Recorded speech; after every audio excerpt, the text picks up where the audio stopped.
आप सबका खैर मकदम है Indira Gandhi national open university में। आज हम बीपीसीजी 172 जो कि यूथ जेंडर एंड आइडेंटिटी है उसके सेकेंड ब्लॉक के दूसरे भाग और ब्लॉक थर्ड को पढ़ने की कोशिश करेंगे। हमारे आज के टॉपिक्स रहेंगे youth culture, influence of media and globalization और gender, youth identity and sexuality, consumerism, youth and globalization. आलमगीरियत की रसाई का अंदाजा लगाने के शॉर्ट हैंड तरीकों में से एक ये है कि दुनिया भर में आलमी इमेजेस, अलामतों और इस्तेमाल के तरीकों के सबूत तलाश किए जाएं। इनका ताल्लुक फैशन, मौसीकी, खेल, तफरीह, खाने की तरजीहात, सफर वगैरह से है। मिसालों में दुनिया भर में हिप हॉप मौसीकी का फैलाव, चीन में मैकडॉनल्ड्स की मकबूलियत और हिंदुस्तान में अमरीकी साबुन के ज्यादा नाज़रीन शामिल हैं। नौजवानों को आमतौर पर इन तरीकों के सबसे आगे के तौर पर देखा जाता है और सबसे पहले इनकी तरफ झुकते हैं, जिसे आलमगीरियत के अहम दबाव समझा जाता है। एक आलमगीरियत जो बुनियादी तौर पर अमेरिकाइजेशन से मुंसलिक है, ताहम नौजवानों की सकाफतों पर गहरी नजर डालने से पता चलता है कि आलमगीरियत सीधी तरह हम आहंगी की कहानी नहीं है, बल्कि दुनिया भर के नौजवान अपने मुकामी इक़दार, जरूरियात और तरजीहात की रोशनी में आलमगीरियत की कुव्वतों को समझते और इनके साथ बातचीत करते हैं। ऐसी कुव्वतों के साथ मशगूलियत का ढांचा रिवायत और जदीदियत के बारे में सकाफत के अपने मुशागल से होता है। शुमाली हिंदुस्तानी नौजवानों में मौसीकी की एक मकबूल शक्ल बांगड़ा पॉप मौसीकी की एक या फ्यूजन मौसीकी की एक मिसाल है जो मगरिबी और लोक अनासिर के इम्तिजाज की अक्कासी करता है। बलम तजवीज करता है कि माशरे आलमगीरियत की जरूरत से निमटने के लिए 3 हिकमत अमली इस्तेमाल करते हैं। वो है जज़ब, मुस्तरद और दावा। जज़ब का मतलब आलमगीरियत के असरात का मैकेनिकी और गैर तनकीदी इंजमाम है। मुस्तरद इस वक्त होता है जब इस मुआशरे पर परिस्ताना जज्बात की अपील करता है और आलमगीरियत को शनाख्त के इज्तिमाई एहसास के लिए खतरा समझते हैं। दावा एक हिकमत अमली है जो आलमी इंजमाम की कोशिशों के साथ इज्तिमाई शनाख्त के एहसास को मतवाजिन करने की कोशिश करती है। आलमगीरियत मुआशरे के मुख्तलिफ तबकों को मुख्तलिफ तरीके से मुतासिर करती है, जो इसी मुनासबत से मुख्तलिफ किस्म की हिकमत अमलियों को इस्तेमाल करते हैं। Media and its impact of youth. Media और इस मीडिया की वजह से नौजवानों पर क्या असरात पड़ते हैं। मीडिया की बहुत मुख्तलिफ शक्लें हैं। प्रिंट मीडिया, जिसमें अखबार, रसाइल, पैम्फलेट, कॉमिक्स, किताबें शामिल हैं। इलेक्ट्रॉनिक मीडिया जैसे कि टेलीविजन, रेडियो, फिल्में, लैपटॉप, टैबलेट या सेल फोन्स या गेम सिस्टम। और इसके अलावा डिजिटल मीडिया जो कि आजकल बहुत आम है, जिसमें इंटरनेट, सोशल मीडिया और मोबाइल एप्स वगैरह शामिल हैं। इस मीडिया ने इंसान की जिंदगी को बड़े पैमाने पर फैलाया है। खास तौर पर नौजवानों को इनकी रोजमर्रा की सरगर्मियों, मुताला, काम, समाजी ताल्लुकात और उनके आलमी नजरियात में नुमाया तौर पर मुतासिर किया है। मौजूदा नस्ल को अक्सर नेट जनरेशन या मिलेनियम जनरेशन और डिजिटल मुकामी कहा जाता है। ये बच्चे अपने इब्तिदाई बचपन से ही कंप्यूटर्स का इस्तेमाल करते हुए, ऑनलाइन गेम्स खेलते हुए, इलेक्ट्रॉनिक आलात के जरिए अपने दोस्तों के साथ मुसलसल बातचीत और उनसे जुड़ते हुए मीडिया से भरपूर माहौल में काफी हद तक खुद को शामिल करते हैं। आजकल की जनरेशन हमने देखा है कि ज्यादातर मीडिया का इस्तेमाल करते हैं, सोशल मीडिया का इस्तेमाल करते हैं अपने दोस्तों के साथ बातचीत करने के लिए, दोस्त बनाने के लिए मीडिया का ही इस्तेमाल करते हैं। जैसे जैसे ये बच्चे बड़े होते हैं वो अपने सीखने के साथ साथ तफरी के लिए ज्यादा से ज्यादा मीडिया टूल्स इस्तेमाल करते हैं। नौजवानों के बारे में बयान किया जाता है कि उन्होंने एक बेडरूम कल्चर बनाया है जो वालिदैन की निगरानी या पाबंदी के बगैर इनके मीडिया के इस्तेमाल में सहूलियत फराहम करता है। नौजवानी वालिदैन और खानदान से आजादी और खुद मुख्तारी की खुसूसियत रखती है। वो अपने हम उम्र ग्रुप के साथ ज्यादा बातचीत करते हैं और अपने समाजी ताल्लुकात को खानदान से आगे बढ़ाते हैं। मीडिया टेक्नोलॉजीज जैसे इंटरनेट, व्हाट्सएप वगैरह या मैसेंजर्स यहाँ मवासिलात, समाजी तामुल और ताल्लुकात की तश्कील में अहम किरदार अदा करती हैं। स्कूल कॉलेज से वापस आने के बाद भी नौजवान सोशल नेटवर्किंग साइट्स या मोबाइल के जरिए स्कूल कॉलेजों के दोस्तों या दूर दराज के दोस्तों से राब्ते में रहते हैं। नेटवर्किंग के जरिए ही आजकल का नौजवान जो है वो बाकियों के साथ कांटेक्ट में रहता है, बाकियों के साथ, दोस्तों के साथ या किसी गैर इंसान के साथ राब्ते में रहता है। ये मुसलसल राब्ता वर्चुअल स्पेस में दूसरों के साथ साथ रहने का एहसास फराहम करता है। सोशल नेटवर्किंग साइट्स लोगों को शामिल होने या दूसरों को मदद करने की इजाजत देती हैं जो हम ख्याल हैं। नौजवान की शिनाख्त और इजहार के लिए मीडिया को भी इस्तेमाल किया जा रहा है। सोशल नेटवर्किंग साइट्स पर सार्फिन को अपने बारे में मालूमात जैसे कि उम्र, जिन्स, मुकाम, तालीम और दिलचस्पियां पेश करने की जरूरत होती है। ये अक्सर नौजवान खुद के गैर दरियाफ्त शुदा पहलुओं के इजहार और एक मजाजी शख्सियत बनाने के लिए इस्तेमाल करते हैं। ये इस शख्स के लिए खराब होने की सलाहियत रखता है जो हकीकी खुदी का एहसास खो देता है या जब हकीकी और मजाजी नफ्स के दरमियान तजाद बहुत वसी हो जाता है। दूसरी तरफ ऑनलाइन शनाख्त के साथ खेलना तनाज़ात से निकलकर अहम जाती मसाइल पर काम करने की इजाजत देता है। ऑनलाइन होना फर्द को मुकाम और समाजी किरदार के लिहाज से हकीकी खुद पर आए रुकावटों से अलग करता है। नौजवानों के पास ऑनलाइन अपने हकीकी या बातिन का इजहार करने का मौका है। इंटरनेट के रिश्तेदार गुमनामी का इस्तेमाल करते हुए वो शख्स बनता चाहते हैं जो वो बनना चाहते हैं। इस गुमनामी के जो ये इस्तेमाल करते हैं वो शख्स बनना चाहते हैं जो असल में वो है नहीं, जो वो असल में बनना चाहते हैं वो वैसा ही बनते हैं। एक और मौका जो मीडिया पेश करता है वो मीडिया मवाद की तैयारी है। सोशल मीडिया में सारिफ का तैयार करदा मवाद फलता फूलता है। ब्लॉग गुरेज खबरें अपने जाती ख्यालात और एहसासात, मौसीकी और फिल्मों का तजुर्बा पोस्ट करते हैं। हम इस सोशल मीडिया में अपने ख्यालात का बयान करते हैं, हम अपना टैलेंट जाहिर करते हैं, हम मौसीकी और फिल्मों के बारे में पोस्ट करते हैं। आजाद मौसीकार अपनी मौसीकी तकसीम करते हैं। शौकिया फोटोग्राफर्स अपनी तस्वीर पोस्ट करते हैं और अपनी वीडियोस तकसीम करते हैं।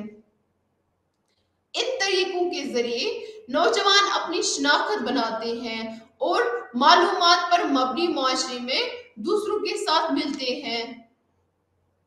मीडिया टेक्नोलॉजी को कंट्रोल करने वाली कमर्शियल कंपनियों के हाथों में इन नौजवान पैदा नहीं है, बल्कि वो इंटरनेट मवाद तैयार करने के लिए डिजिटल स्पेसेस का इस्तेमाल करके और बड़े और आलमी सामीन तक अपनी इख्तियारी पेशकशों तक पहुंचकर खुद को बाअख्तियार बना रहे हैं।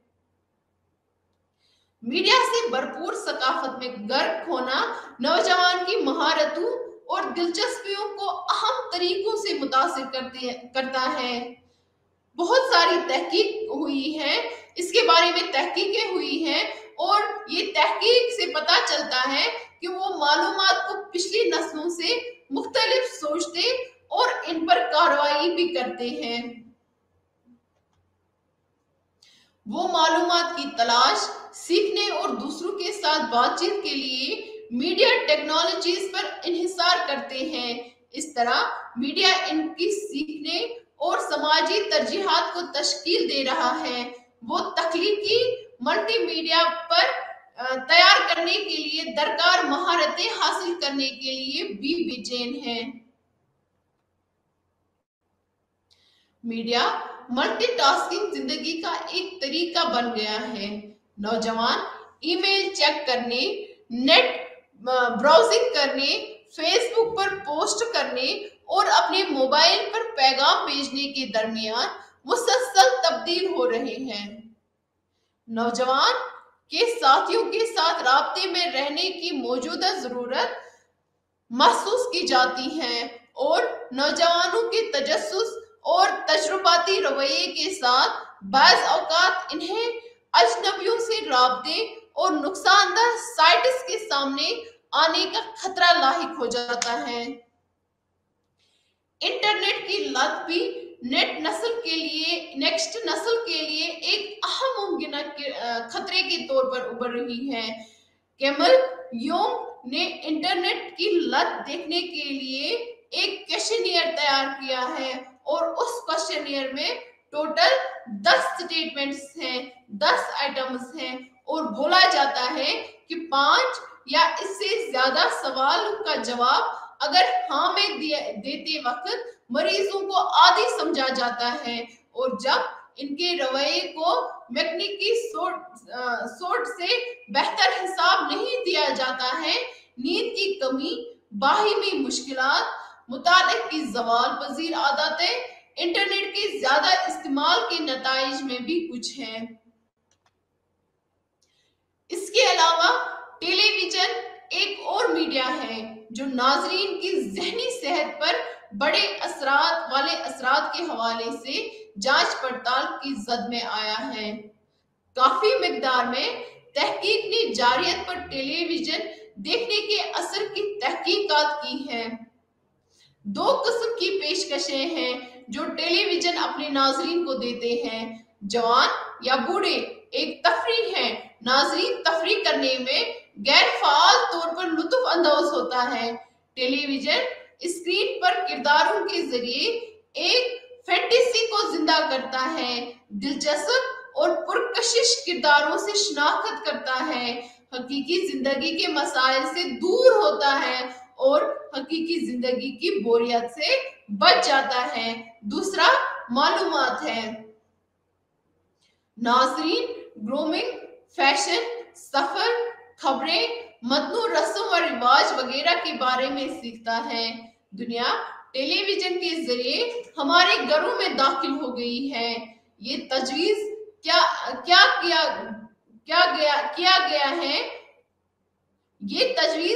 गया है कि लोगों पर टेलीविजन के असरात का अंदाजा लगाने के लिए टेलीविजन प्रोग्राम के मवाद के बारे में कुछ और नाजरीन की जरूरत और सहूलियत के बारे में कुछ जानना जरूरी है।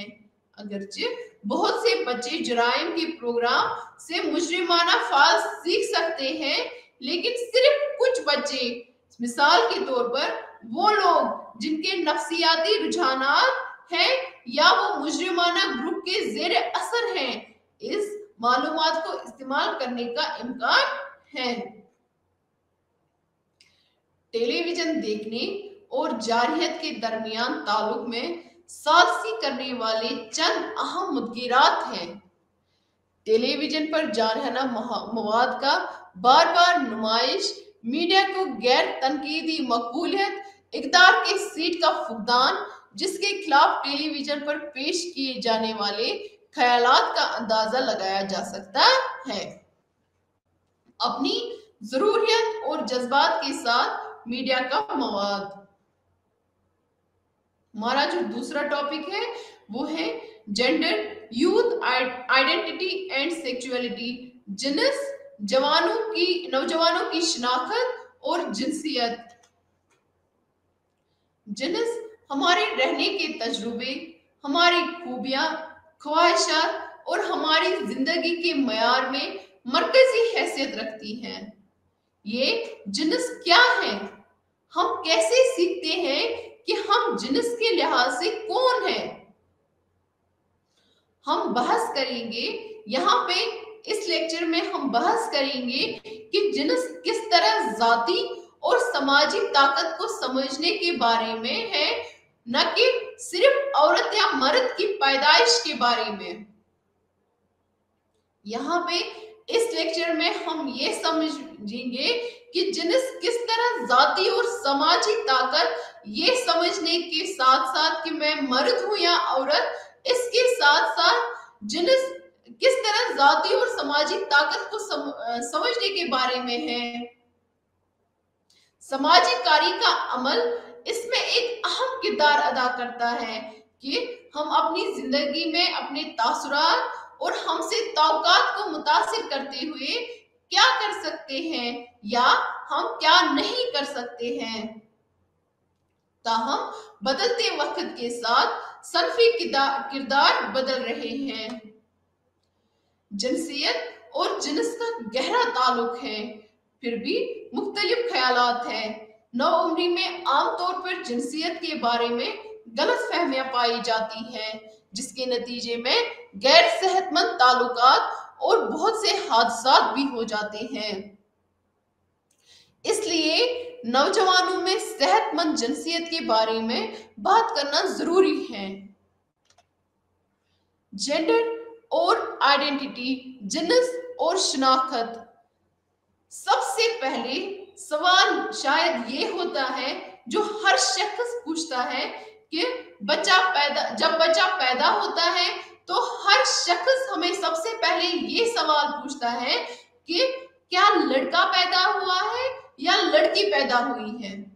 तो सबसे पहले हमारे जेंडर के बारे में ही सवाल पूछा जाता है और फिर इसके बाद सवाल किया जाता है क्या बच्चा और माँ ठीक है। लेकिन उससे पहले, माँ और बच्चा ठीक होने से पहले ये पूछा जाता है कि बच्चे का जिन्स क्या है, क्या वो लड़की है या वो लड़का है। इस तरह हम देखते हैं कि लड़का या लड़की होना मरकजी हैसियत रखता है कि हम कौन हैं। अपने इर्द गिर्द के दूसरों की नजर में ताहम शिनाख्त बड़ी होती रहती है, हमेशा इसके अंदर सनफ को शामिल करते हैं। जब हम बड़े हो जाते हैं तो हम ये सवाल पूछते रहते हैं कि हम कौन हैं।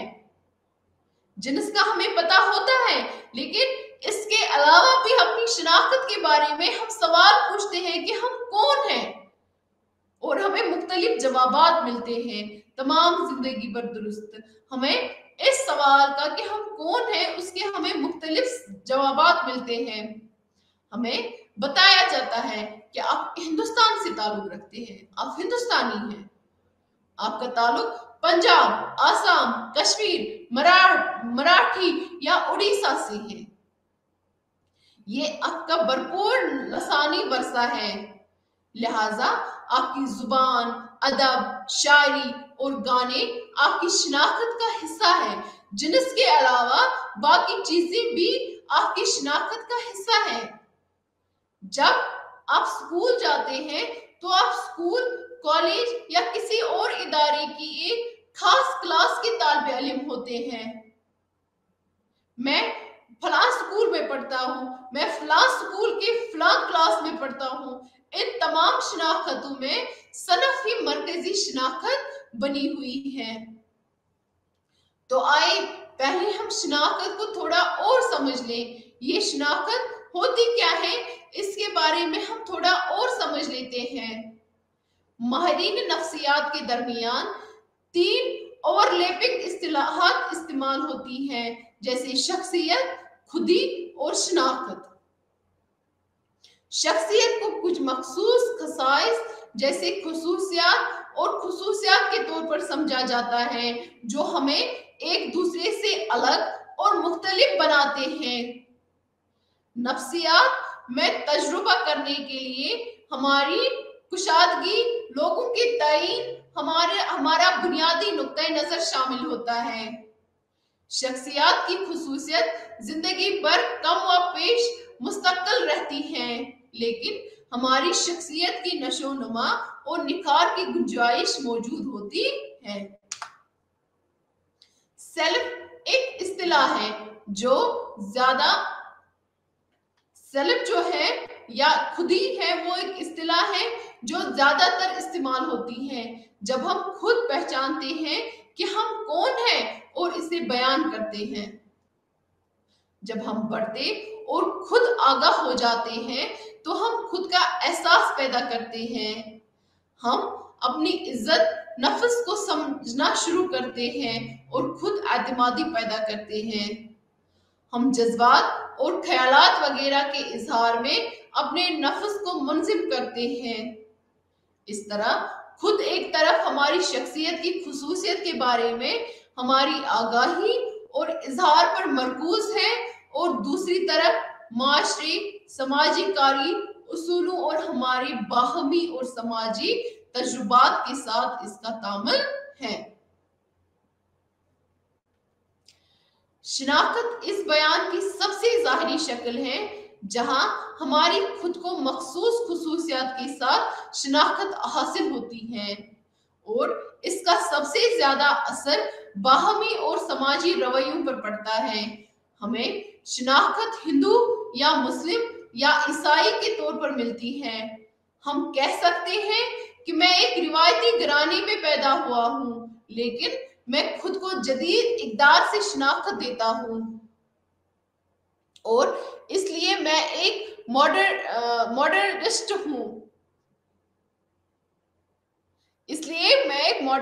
हूँ। हम भी महसूस कर सकते हैं कि मैं एक लड़की के तौर पर पैदा होता हूँ, लेकिन मुझे लगता है मैं लड़का हूँ, या इसके बरअक्स। इस तरह हमारी शनाख्त वही है जिसे हम पूरी तरह से कबूल करते हैं और इसके मालिक हैं। ये हमारी बाहमी और समाजी ताल्लुकात पर गहरा असर डालता है। हमें एक औरत या मर्द या ट्रांसजेंडर के तौर पर शनाख्त मिलती है। जब हम बड़े होते हैं तो हम अपनी शनाख्त बदल सकते हैं। बिलाशुबा किसी की शनाख्त को तब्दील करना बहुत से मालूमात में इंतहाई मुश्किल और तकलीफ दह होगा, जैसे कि शनफी शनाख्त, लेकिन ये मुमकिन है। शनाख्त को तब्दील करना बहुत मुश्किल है, लेकिन नामुमकिन नहीं है, मुमकिन है। कुछ मामलात में तब्दील करना आसान भी होता है। अपनी सियासी शनाख्त बताएं। अगर आपसे कोई पूछे कि आप अपनी सियासी शनाख्त बताएं, आप गैर दिलचस्पी रखने वाले शहरी होने से दिलचस्पी रखने वाले वोटर या इससे भी आगे किसी पार्टी के गहरे पाबंद रुकन की तरफ मुंतकिल हो सकते हैं। आप सियासी सोच को भी बदल सकते हैं। शनाख्त सबसे ज्यादा बैरूनी और समाजी है। हमारे पास कई शनाख्तें हो सकती हैं जो या तो हम समाजी हैं या वो जिन्हें हमने मुंतखब किया है। मिसाल के तौर पर ये एक मर्द या औरत होने की नुमाइंदगी ही करता है जो एक शनाख्त से हमारे मुस्तकबिल को मुतासिर करती है, हमारी पैदाइश के वक्त या हमारी पैदाइश से पहले भी। इसी तरह हमारी इलाकाई, लसानी, बरादरी और कौमी शनाख्त है। जिन्स, सेक्स क्या है और ये कैसे शनाख्त है? सनब या जिन्स एक समाजी तामीर है। समाजी तामीरात मुत्तलिका नजरियात के ग्रुप हैं जो मुआशरों में रवैये और तब्दीलियों को बयान करने, समझने और उनको मुनज़्ज़म करने के लिए तख्लीक करते हैं। मिसाल के तौर पर नौजवानी का ख्याल और इससे मुतालिका तस्वुरात जैसे कि शिनाख्त का बहरान हिंदुस्तान में तकरीबन 150 साल पहले मौजूद नहीं था, क्योंकि हिंदुस्तानियों ने छोटे बच्चों के तौर पर शादियां की और समाजी ढांचे इस कदर मजबूत और सख्त था कि जवानी में भी तब्दीलियां आती हैं, कभी अलग से मुताला नहीं किया गया है। 1960 की दहाई तक मगरिबी नफ्सियात में जवानी पर बहस नहीं की गई।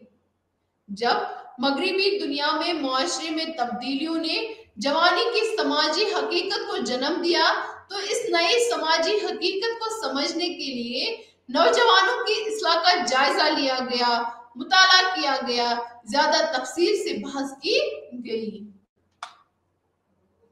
Gender socialization and gender roles, सनफी समाजी कारी और सनफी किरदार। बड़े होने का अमल, जिसके दौरान हम अपने वालिदैन, खानदान और अपने इर्द गिर्द की बड़ी बरादरी और माशरे से सीखते हैं। औरत या मर्द होने का क्या मतलब है, इसे सनफी समाजी कारी कहते हैं। मुआशरा और परवान चढ़ने का अमल करने और न करने के अहम उसूल बताता है। मिसाल के तौर पर हिंदुस्तान में खवातीन काम के लिए बाहर नहीं जाती थी, क्योंकि माशरे का ख्याल था कि खवातीन को काम के लिए बाहर नहीं जाना चाहिए, क्योंकि ये मर्द का किरदार है। हम जिन माशरों और कम्युनिटीज में पैदा हुए हैं, इन पर मुनहसिर है हम सनफी कारकर्दगी या मर्दों और खवातीन के लिए मखसूस किरदारों में समाजी हो जाते हैं। कुछ ऐसे माशरे हैं जो हमें सिखाते हैं कि लड़के जुर्रतमंद और खुद मुख्तार होते हैं, वो नहीं रोते। लड़के जो है, कुछ समाजों में माना जाता है, कुछ माशरों में ये माना जाता है कि जो लड़के हैं वो बहुत जुर्रतमंद होते हैं और वो रोने वाले नहीं हैं, वो खुद मुख्तार होते हैं, और उन समाज में लोग वही सीखते हैं। हम समाजी हैं कि लड़की बोल्ड नहीं होती, वो हमेशा दूसरों की मंजूरी चाहती है और अक्सर रोती है। दूसरे माशरों में मर्दों का रोना ठीक है और औरतें मजबूत और दिलेर हो सकती हैं। मुख्तलिफ मुआशरे हमें मुख्तलिफ चीजें सिखाती हैं। कुछ मुआशरों में औरत को कमजोर और रोने वाली समझा जाता है, लेकिन कुछ मुआशरों में औरत ही है जिसको मजबूत और बोल्ड समझा जाता है। कुछ ऐसे मुआशरे हैं जहां सनफी समाजी कारी बहुत सख्त है और इन उसूलों पर अमल न करना फौरी तौर पर तज़हीक, बर्खास्तगी और समाजी रद्द अमल को जन्म देता है। कुछ माशरों में ये सनफी उसूल कदरे सियाल हो सकते हैं और तख्जियात को सजा नहीं दी जा सकती है। रिवायती तौर पर माशरों ने खास तौर पर मर्दों और औरतों को कुछ काम और होने के तरीके तफवीज किए हैं। जब काम के तरीके सिर्फ मर्द या औरत पैदा होने की वजह से तफवीज किए जाते हैं, तो इसे सनफी किरदार कहा जाता है। मर्द रिवायती तौर पर रोटी जीतने वाले, कमाने वाले या करने वाले रहे हैं, जिनका किरदार बाहर जाकर रोजी रोटी और पैसा कमाना था। इसके बरअक्स खवातीन को परवरिश करने वाले का किरदार सौंपा गया है। वो शख्स जो खाना पकाता है, घर को साफ सुथरा रखता है, कपड़े धोता है, बच्चों की परवरिश करता है। मखसूस सनफी किरदारों की तजवीज का मतलब ये था कि लड़कियों की समाजी कारी लड़कों से मुख्तलिफ है, क्योंकि लड़कियों से ये तकवा की जाती थी कि वो बड़ी होकर घरों की देखभाल करें। इनके बचपन में इन सरगर्मियों पर जोर दिया जाता था जो इन्हें बालिग होने वाली ख्वातीन के तौर पर करना है। मिसाल के तौर पर छोटे भाई बहनों का ख्याल रखना, खाना पकाना, सफाई सुथराई में माँ की मदद करना, धोने और दीगर घरेलू काम, पानी लाना और दूसरों की खिदमत करना, खास तौर पर इनके बुजुर्गों की खिदमत करना।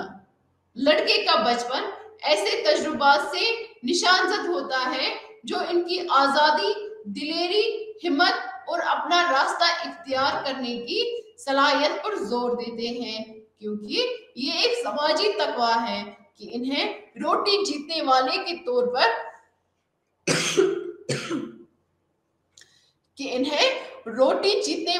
तौर पर अपने बालिग किरदार में खुद मुख्तार होने की जरूरत है। जैसे जैसे लड़के और लड़कियां बड़े होकर मर्द और औरत बनते हैं, वो अक्सर ऐसे बालिग बन जाते हैं जो कवानीन और मुआशरे से तौकात पर पूरा उतरते हैं। वो अपने बुजुर्गों से कुछ सीख कर बड़े हो गए हैं, वही इनके लिए हकीकत बन जाता है।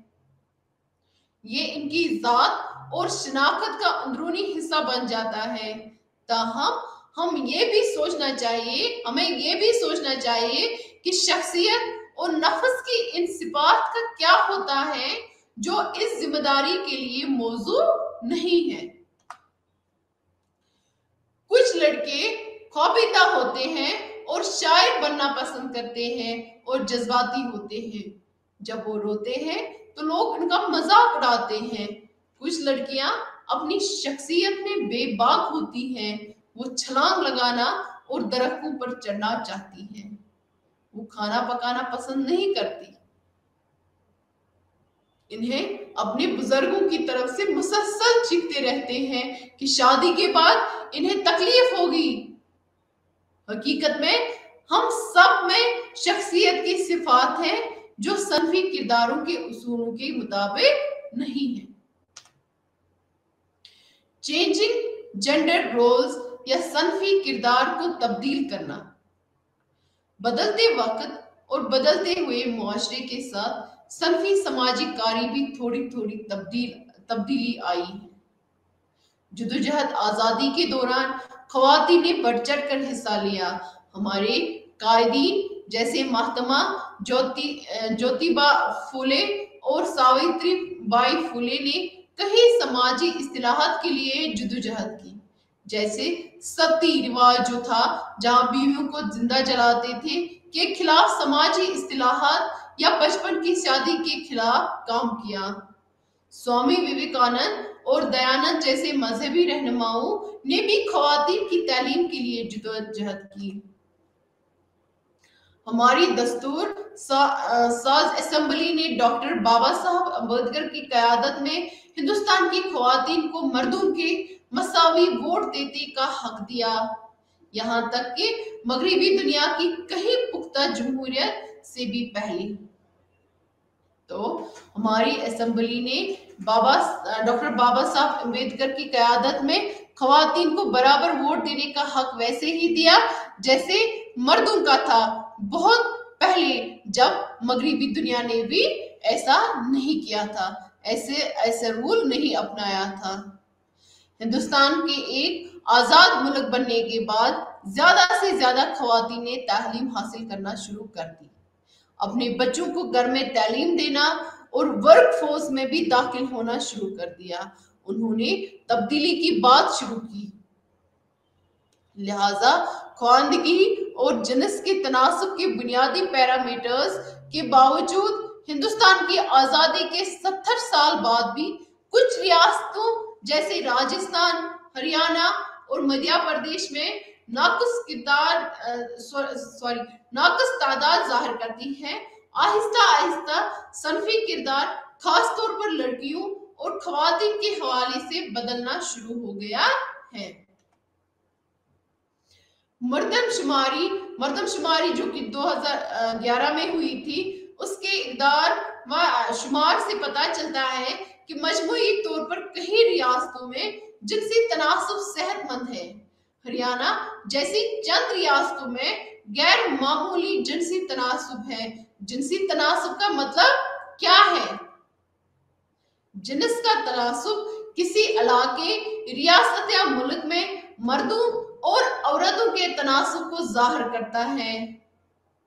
अगर औरतों का तनासुब मर्दों के मुकाबले में बहुत कम है तो ये कहीं परेशान कुन रुझानात की निशानदही करता है, जैसे कि लड़कियों की नौज़ादा कत्ल के साथ साथ खवातीन के खिलाफ बढ़ते हुए जराइम।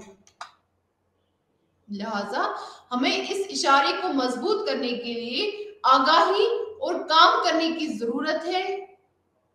एक माशरे के तौर पर हमें इन कोशिशों से आगाह होने की जरूरत है जो गैर पैदाइशी बच्चों की हिफाजत करे, बढ़ती हुई लड़कियों की बेहतर तज्जिया और सेहत को यकीनी बनाए और खवातीन को छेड़छाड़, असमत दरी और तशद्दुद जैसे जुराइम के खिलाफ तहफ़्फ़ुज़ फराहम करे। आजादी के बाद, हिंदुस्तान की आजादी के बाद खवातीन की शरह ख्वानदगी में बेहतरी आई है और ज्यादातर जनूबी रियासतों में मौजूदा दौर में खवातीन की शरह ख्वानदगी ज्यादा है। शुमाली रियासतों में खवातीन की ख्वानदगी की शरह कम है और इसमें बेहतरी की जरूरत है। ये मुख्तलिफ अवामिल से मुतासिर होता है, जैसे समाजी और सकाफती तरीके, इलाकाई तगीरात वगैरह। एक लड़की या औरत जब पढ़ लिख सकती है, इस तेजी से बदलती हुई दुनिया में ज्यादा बाखबर है, वो खुद मुख्तार हो सकती है और इसका इस्तिसाल होने के इम्कान कम है। लिहाजा आप ये सितम ज़रीफी देख सकते हैं कि जुरतमंदाना शख्सियत या तेज जहानत के बावजूद आप जिस खत्ते में पैदा हुए हैं और आपके इर्द गिर्द का माशरा और इंतजाम इस बात का तायन करेगी कि आप अपनी जहनियत और शख्सियत को इस्तेमाल करने के काबिल हो जाएंगे, तालीम हासिल करेंगे और अपनी तकदीर बदलेंगे। ख्वातीन की ख्वानदगी क्यों जरूरी है? पूरे मुल्क में लड़कियों की तादाद पर ज्यादा तवज्जो दी जा रही है और अगरचे बेहतरी आई है, अभी बहुत कुछ करने की जरूरत है। लड़कियां घर में काम करती हैं, पानी लाती हैं, नहाने और घर को साफ रखने में अपनी माँ की मदद करते हैं, अपने बहन भाइयों का ख्याल रखती हैं और फिर पढ़ाई भी करती हैं। चैलेंजों के बावजूद तालीम याफ्ता खवातीन अफराद की कुव्वत में दाखिल हो रही हैं और बहुत सी खवातीन आजकल शादी या नौकरी हासिल करने के बाद भी तालीम हासिल कर रही हैं। ये रिवायती सोच की तब्दीली है, जहां लड़कियों को पढ़ने की इजाजत नहीं थी, मजीद तालीम के लिए घर से बाहर नहीं भेजा जाता था या शादी के बाद तालीम हासिल करने या नौकरी हासिल करने की इजाजत नहीं दी जाती थी। आए ख्वातीन की सेहत, शादी की उम्र और औरत की मां बनने की उम्र पर एक नजर डालती है। ये औरत की सेहत के लिए कलीदी इशारे हैं और सनफी किरदार को भी जाहिर करते हैं। मुल्क भर में मुर्दमशुमारी के आदाद और शुमार से पता चलता है कि माशरे बदल रहे हैं और शादियों की कानूनी उम्र 18 साल होने तक ताखीर हो रही है। 18 साल के बाद शादी औरत को जिस्मानी, जज्बाती और नफ्सियाती लिहाज से बेहतर तौर पर तैयार करती है कि वो खानदान शुरू करने और अपने बच्चों और घर की देखभाल की जिम्मेदारियां निभा सके। ताहम खवातीन की तरफ से फैसला साजी के मामले में हमें अभी बहुत तवील सफर तय करना है। बहुत सी खवातीन अस्पतालों में जाना मुलतवी करती हैं, यहाँ तक कि वो अपनी बीमार हों या बीमारियां, क्योंकि वो महसूस करती हैं कि उनकी सेहत अहम नहीं है, वो संभाल लेगी, वो संभाल सकती है और इनकी सेहत को माली बोझ नहीं बनना। ये सितम जरीफी ही है इस बात पर गौर करते हुए कि वो हर वक्त खानदान की भलाई के लिए काम करते हैं, चाहे वो इसके लिए पैसे क्यों न कमाए। बहुत सी खवातीन के पास कोई चारा नहीं होता है कि कब हामला हो, बच्चे की पैदाइश के लिए कहाँ जाना है वगैरह। इसलिए हमें खवातीन की सेहत के बारे में मजीद आगाही और कार्रवाई करने की जरूरत है, क्योंकि सनफी समाजी कार्य के अमल में इस अदम तवाजुन की वजह से जिस तरह खवातीन के लिए सनफी किरदार बदल रहे हैं, इसी तरह आहिस्ता आहिस्ता मर्दों के लिए भी सनफी किरदार भी बदलने की जरूरत है। अगर लड़कों और मर्दों की समाजी कार्य एक जैसी रहती है और लड़कियों की सनफी समाजी कार्य में तब्दीली आती है, तो इससे समाजी कामकाज में अदम तवाजुन पैदा होता है। मर्दों के सनफी किरदार में कुछ तब्दीलियां देखी गई हैं, जैसे कि मिसाल के तौर पर मर्द खास तौर पर शहरी इलाकों में घरेलू कामों में अपने शरीक हयात की मदद करने या छोटे बच्चों की देखभाल के लिए ज्यादा खुले रहते हैं।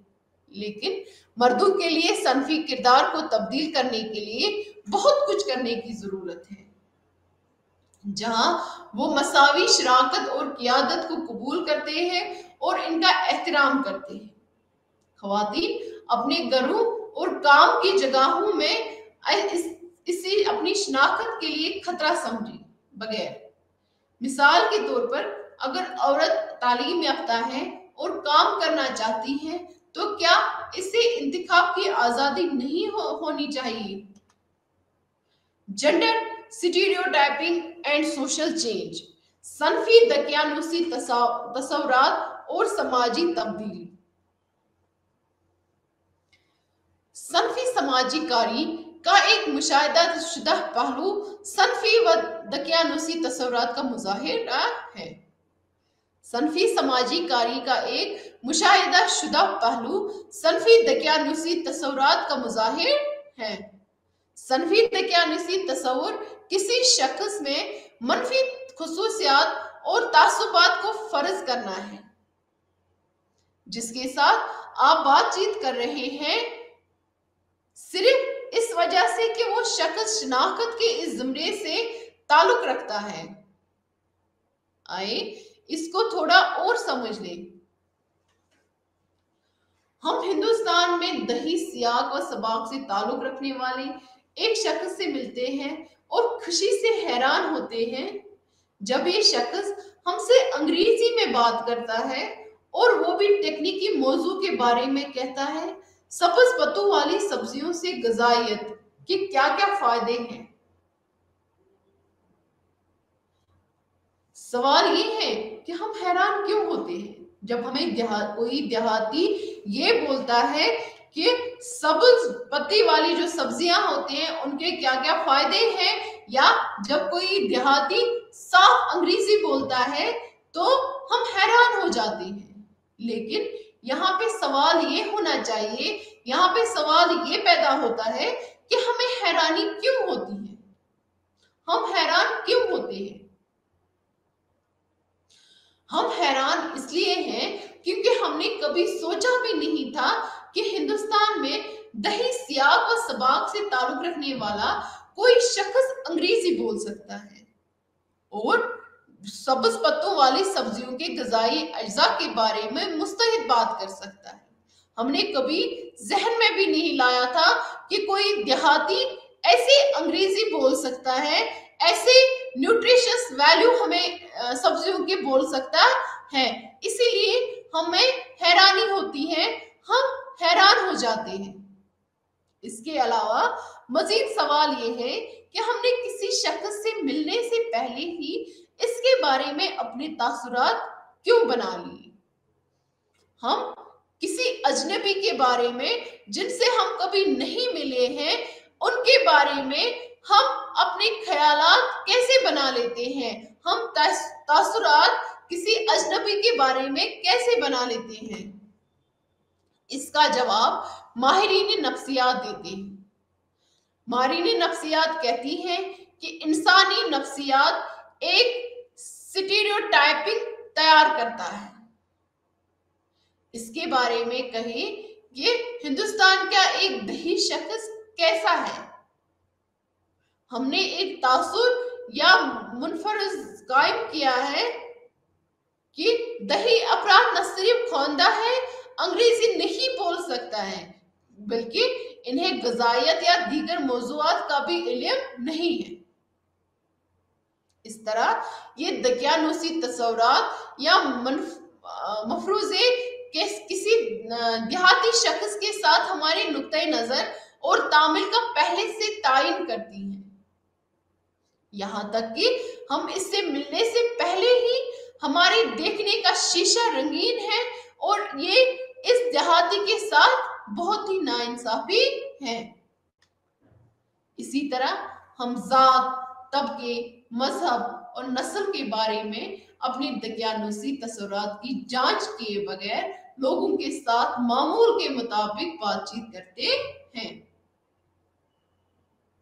हम गलत तौर पर फर्ज करते हैं, जैसे मिसाल के तौर पर कि कुछ लोग नापाक हैं।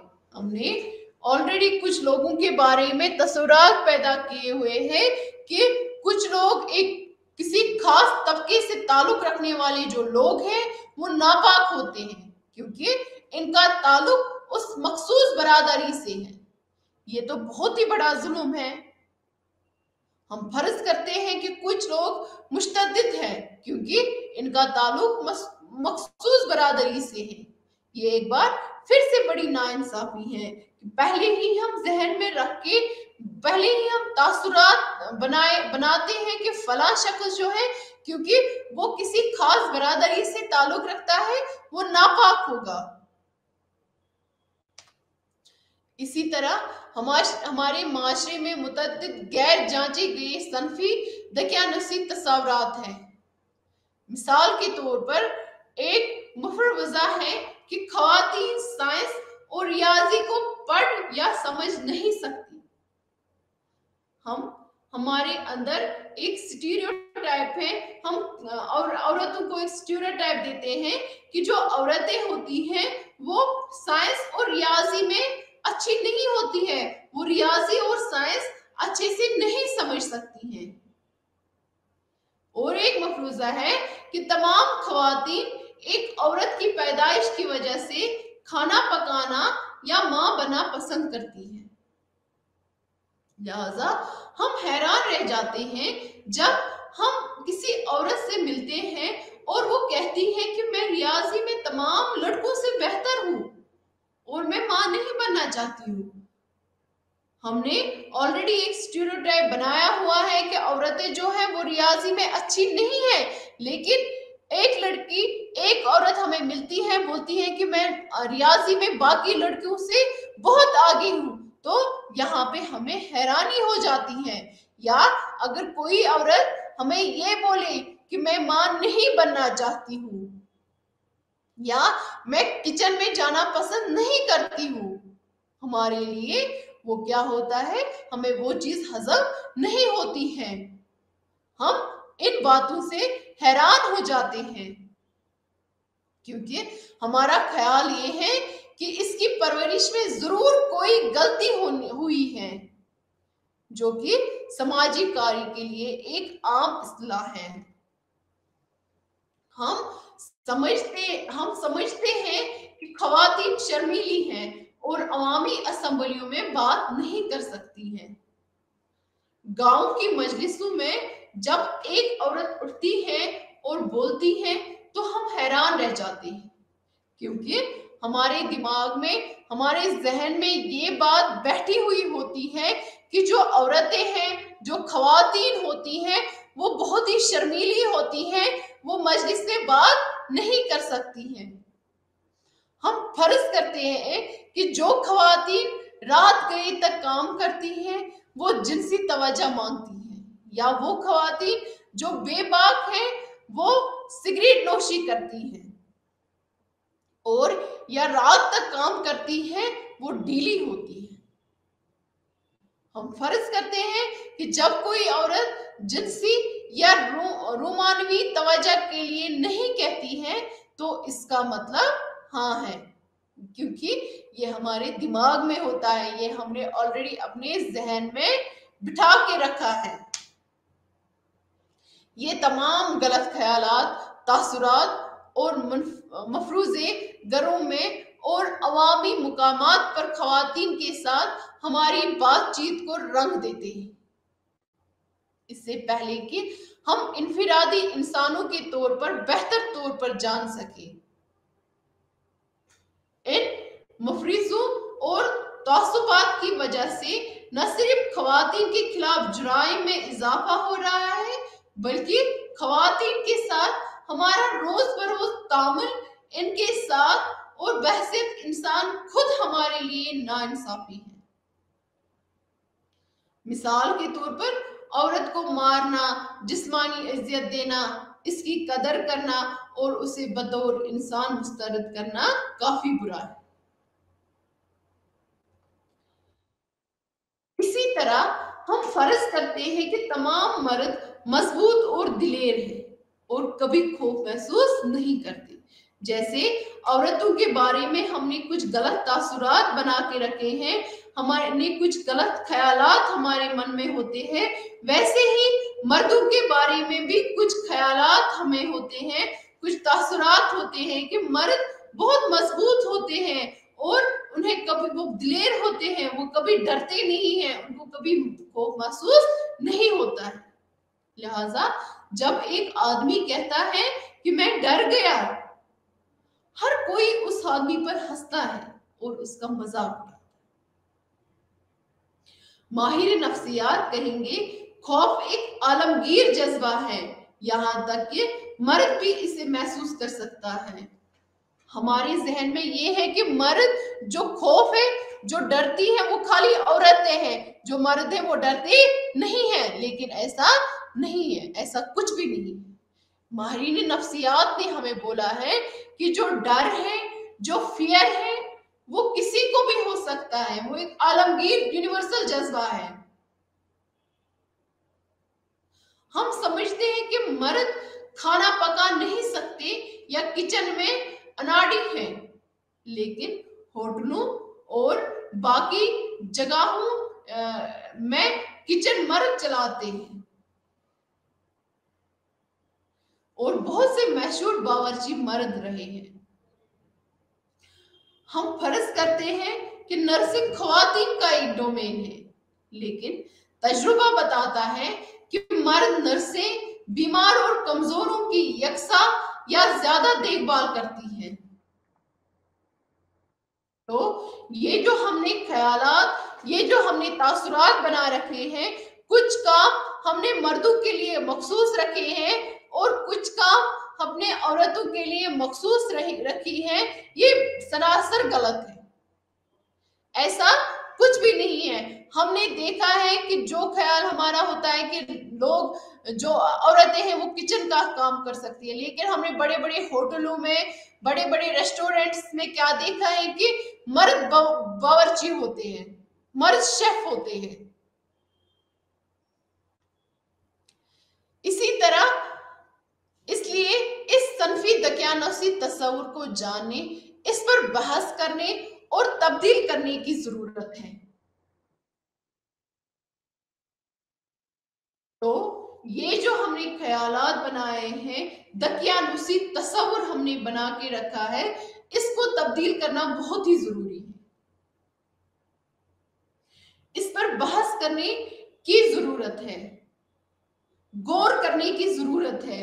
अगर हम चाहते हैं कि समाज तब्दीली रोनुमा हो, अगर हम अपने समाज को बदलने की कोशिश करेंगे, अगर हम अपने समाज को बदलता हुआ देखना चाहते हैं, तो हमें इन दकियानूसी ख्यालात को बदल देना चाहिए, इन दकियानूसी ख्यालात पर गौर करना चाहिए।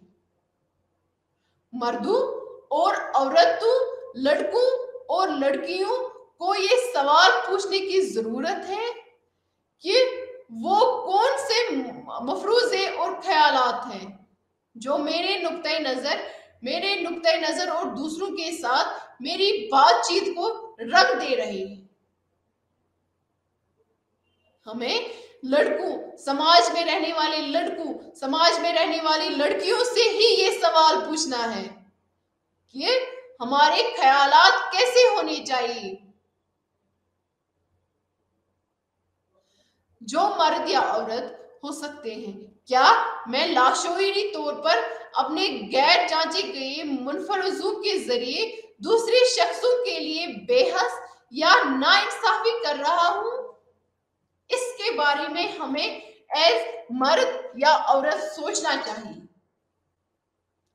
कि अगर मैं ये समझता हूं कि ये इंसान जो है ये किसी खास बरादरी का हिस्सा है, तो इसमें ये खूबियां या ये खामियां हो सकती हैं। ऐसा नहीं है। अगर कोई इंसान किसी खास बरादरी से ताल्लुक रखता है, इसका मतलब ये नहीं कि ये उन्हीं के जैसा होगा। ये इंसान उनसे मुख्तलिफ भी हो सकता है, उनसे डिफरेंट भी हो सकता है। हम अक्सर अपने जहन में ये रखते हैं कि किसी खास तबके के लोग नापाक होते हैं, और अगर उस तबके से कोई इंसान हमसे मिलेगा, हमारे साथ बातचीत करता है, तो हमारे जहन में पहले से ही ये बात रहती है कि ये तो नापाक होगा, इससे हाथ नहीं मिलाना चाहिए। ये जो हमारे अंदर हमारा परसेप्शन होता है, हमारे ख्यालात होते हैं, इन पे हमें गौर करने की जरूरत है। इसके बारे में हमें सोचने की जरूरत है। क्या ये ख्यालात जो है ये हमारे समाज में तब्दीलियां लाने की रुकावट बन जाती हैं? हम इन दकियानुसी ख्यालात को बदलने की कोशिश करनी चाहिए। स्टीरियोटाइपिंग है, हमने अक्सर अपने समाज में देखा है कि जो औरत है उसको आप घर का काम दे दो, उसको पढ़ने की जरूरत नहीं है, उसको नौकरी करने की जरूरत नहीं है। लेकिन ये सोच बदलने की जरूरत है। उसी से अगर हम ये सोच बदलेंगे, अगर हम मर्दों को ये सिखाएंगे कि आप अपने किचन में अपने शरीक हयात की मदद करें, अपने किचन का काम करें, अपने घर का काम करें, और औरतों को ये मौके फराहम करें कि वो घर से बाहर जाके तालीम हासिल करेंगे और घर से बाहर जाके वो नौकरी हासिल करेंगे, तब जाके ही हमारे समाज में तब्दीली आ सकती है और हम इन दकियानूसी ख्यालात से बच सकते हैं। हमारे जहन में हमेशा से ये है कि जो औरत है, अगर मैं किसी औरत से मिलती हूँ, कि मेरे जहन में हमेशा ये होता है कि ये जो औरत है ये बहुत शर्मीली है, ये बहुत शाय है, ये हम औरतों को ये काम देते ही नहीं है कि जहाँ पे उसको बहुत सारे ऑडियंस के सामने बोलना पड़े, क्योंकि हमारे दिमाग में ये होता है कि औरत जो है वो बहुत शर्मीली है, वो बात नहीं कर सकती है। लेकिन हमें बहुत सारी औरतें हैं जिन्होंने हमें इस सोच को बदलने पर मजबूर किया है। हमें अपनी सोच को बदलने की जरूरत है। आज के लिए इतना ही, शुक्रिया।